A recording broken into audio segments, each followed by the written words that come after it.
again. I'm Christian, and this is Ready2Disney. Well, it's a wonderful Wednesday here in Dallas, Texas. Temperatures have been a bit cooler. We only hit about low to mid 90s today. This morning was a perfect 70 degrees. So, couldn't be happier. All right. Well, you've decided you're going to stay at a resort on property. You've even decided you're flying and you're going to take the Magical Express. Let's talk about resorts. Now, we're not going to talk about specific resorts and all the amenities in that resort. What we're going to do in this vlog today, we are going to talk about the different tiers of resorts. Of resorts. There are 4 different tiers to talk about. You have your value resorts, your moderate resorts, your deluxe resorts, and your deluxe villas. Now, we are not going to talk about the deluxe villas in this vlog, and there's a reason why. Not only can guests stay there just by booking them, but they do have to be available. And the reason why a lot of times they may not be is because those are Disney Vacation Club members. That's where they stay, and we're going to go over that in a different vlog. So, let's get started. The first grouping is going to be the value resorts. In the value resorts, you have the following hotels. You have the Art of Animation, the Pop Century, the All-Star Sports, All-Star Movies, All-Star Music, and finally, the campgrounds at Fort Wilderness Lodge. All right, so what makes it a value resort? Well, for one, it's going to be cost. Your cost is going to be at the lowest cost range of all the Disney resorts. These resorts are also geared more towards entertaining children. The grounds are wonderful, don't get me wrong, but compared to the other tiers, they are going to be looked at as being a little bit less elaborate, let's say. Okay? Now, these resorts, because their price point is going to be lower, you're talking about somewhere between the $120 and $180 range per night. And this is all going to depend on finding the deals or booking without a deal. These resorts are bigger, typically. They're going to house more people, and they're going to fill up very fast, especially during busy times. Excuse me. Well, the reason why is because they are cheaper and they're geared towards children. So people spending a week there could end up spending somewhere between $300 and $700 less for their entire trip by staying at one of these resorts. These have themed areas. For instance, the Art of Animation is going to be all decorated in animated movies. You're going to have a Lion King section. You're going to have a Cars section. You're going to have a Little Mermaid section. All right? So you're going to have these types of sections in there. Your pools are going to be resort style pools. They're going to be themed along with the style of resort. You're also, for instance, the pop music or pop century is going to be decade based. You know, the 50s, 60s, 70s, 80s, that sort of thing. Your all-star movies is going to include live action movies like Herbie, right? So, or The Love Bug, I'm sorry. So you're going to have some of those different themes. Your sports, you're going to have sections of the property that are done up in football theme, and a hockey theme, and a baseball theme, bowling theme. So they're all sports themed, as well as the pool. So this is the general idea of how those resorts work. Some of the cons about these resorts, at least in my eyes, the only transportation you have from the value resorts are going to be the buses. And that's perfectly fine. The buses are a great system. They really know what they've done. They've done well with designing the routes, how often it comes, and they're on time most of the time. The problem that we have with them is that coming back to these value resorts, we've noticed at the end of the day, when you go to the little bus depots at each park, The ones that have the longest lines are the people going to the value resorts. Again, because they're so crowded and so many more families stay there. Well, you've got to remember these buses only hold so many people, and you're going to have another bus come into the stop that you're at every 12 to 18 minutes, roughly. So think about that. If you get there and a lot of people are in line in front of you, you may have to wait for 2 or 3 buses. So you're talking a half hour, 45-minute wait sometimes before you are able to get on to yet another packed bus where you may only have standing room only. So for us, that is a negative. That's why we haven't stated a value resort yet. That's our only negative. Otherwise, we would probably love to stay at one, and I think we may actually plan a trip to one in the future. We may stay at one of these. I think the themes are really cool. We've heard really good things, so we just have to agree on which one we want to stay at. Another thing the value resort has that every other resort has is a quick service dining, right? Or a cafeteria style dining. So yes, you're going up and you're ordering food to be made a specific way for you, but it is a cafeteria style. And they're going to have a great souvenir store that's themed after that resort's theme. So, moving on to the next round, we're going to talk about moderate resorts. What makes these different? Now, I'm leaving this picture up because the Fort Wilderness also has cabins. These cabins are considered moderate level because they're in the moderate price point. So with a deal, you're going to get the moderate resorts anywhere from about $185 a night on up to about $280 to $300 a night. But the cabins here are really cool. You have a parking spot right at your cabin for your vehicle. You're going to have a living room with sleeping arrangements in there, a full-size kitchen or a full kitchen. You're going to have a bedroom that's going to have a bed and 2 bunk beds. You're going to have a deck on the side of it with a grill, and there's a fire pit nearby, so really cool. The other resorts that you're going to see in the moderate level are going to be the Caribbean, the Coronado Springs, Port Orleans French Quarter, Port Orleans Riverside, Sassagoula. All right, so as you can see from some of the pictures we went through, yes, these are going to be a higher price point, but you're going to feel a little bit like you're staying at a tad bit nicer resort. I don't know how else to put it. The grounds are a little more elaborate. The theming can be a little more elaborate. The rooms are going to be a little better done, I think. So again, you're going to spend a little bit of extra money per night. However, you're going to have better concierge services. You're going to have better dining options because you're still going to have that quick service cafeteria type, but you're also going to have a table service. Table service restaurant is just like a regular restaurant, right? Going into Chili's or Cheddar's or TGI Fridays kind of a thing. It's going to be themed towards the resort, but it's going to have an actual sit-down restaurant. Okay? The grounds are going to be a little bit nicer. You're going to have a resort-style pool that's going to be centrally located for everybody. That's also going to have a theme to it.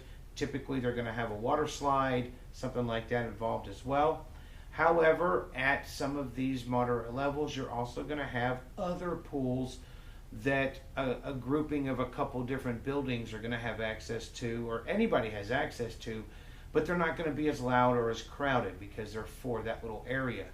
They're usually going to be sharing the space with the laundry facilities. So that's another difference here.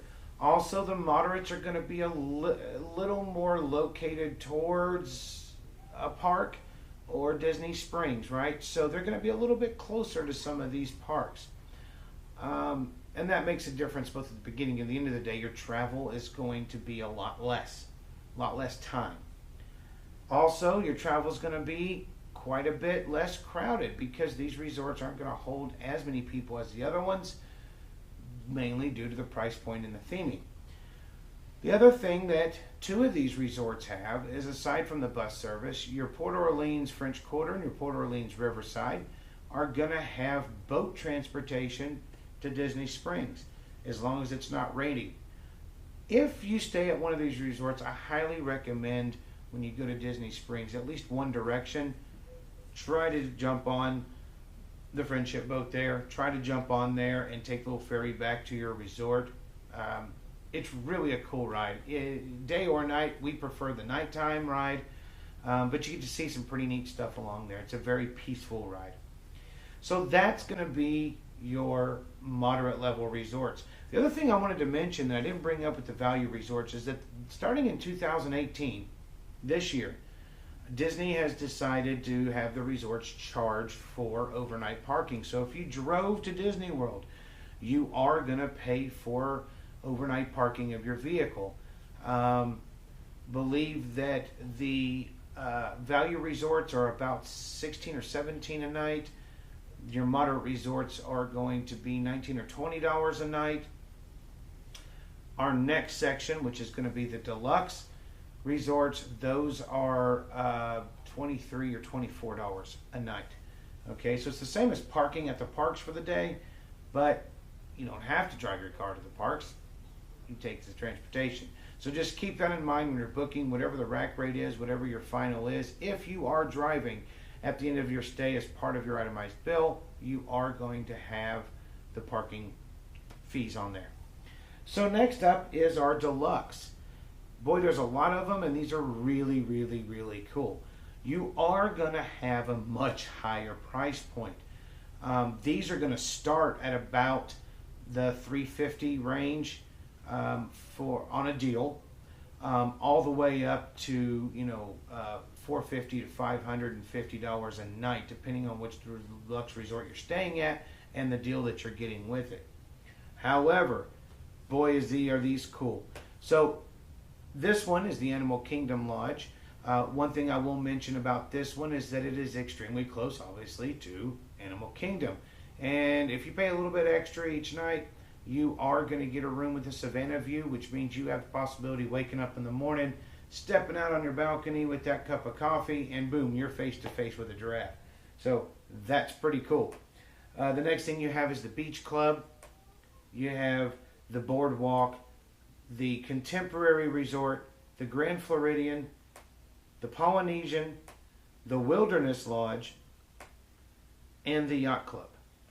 So these are your deluxe resorts. Now, what's going to make a difference in these, other than the price?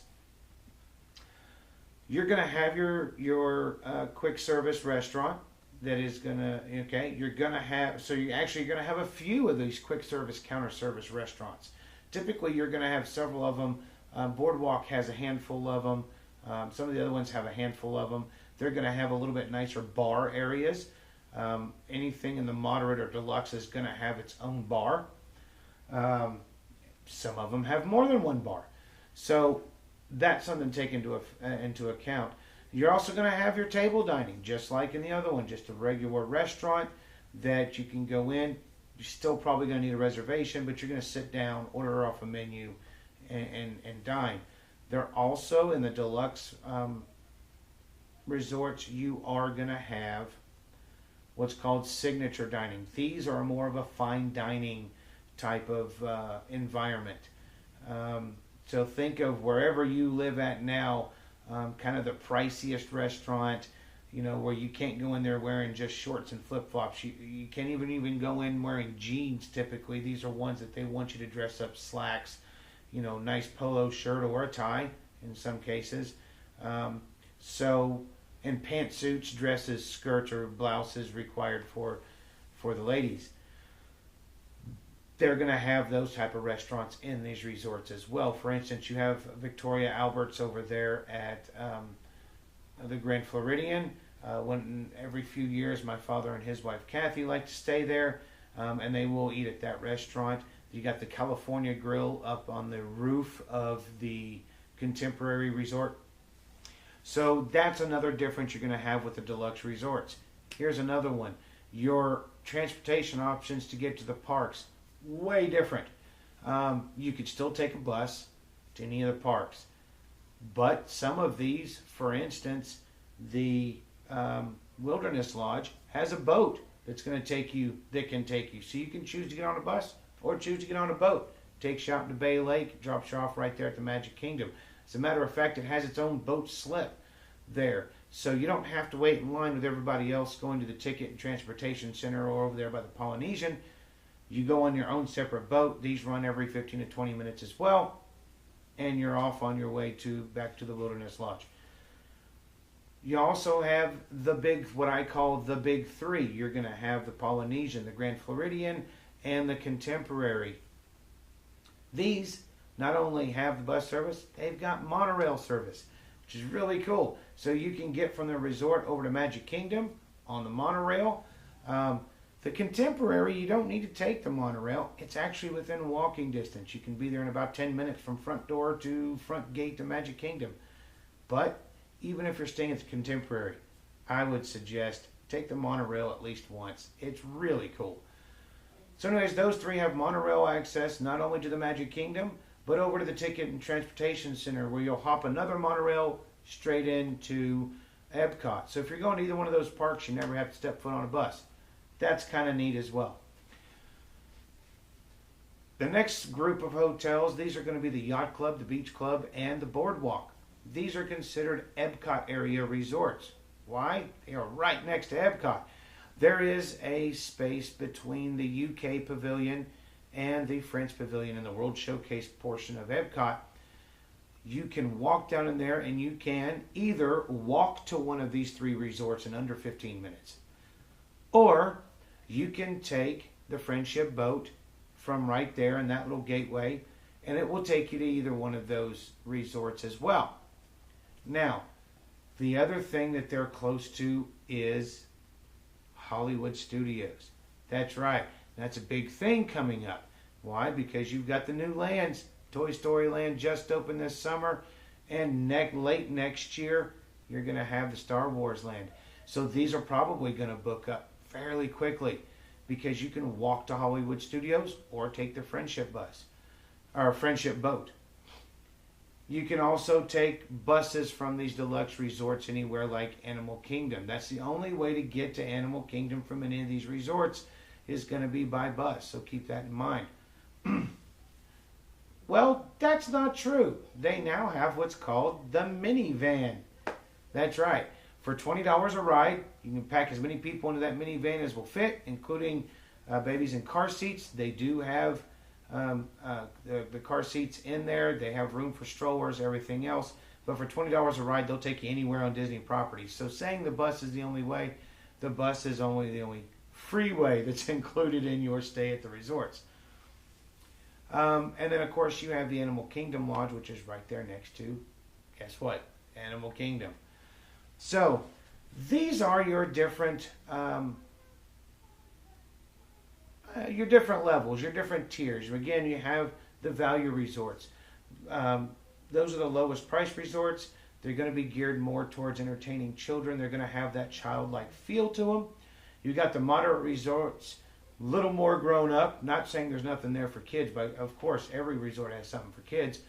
But they're just, they're designed a little nicer. They look a little bit more elaborate, a lot more greenery, more services available to you. And then, of course, you have the deluxe resorts that are all about location, location, location, and dining, dining, dining. All right? So that's the end of our vlog today. I hope it was informative. Make sure you go on the Disney website as you're planning all this stuff. Look up specifics about each resort. We're going to do vlogs on each one throughout the year. But for tonight, I'm going to wrap it up with the general common areas of all these resorts and the different tiers. So, until next time, have fun storming the castle.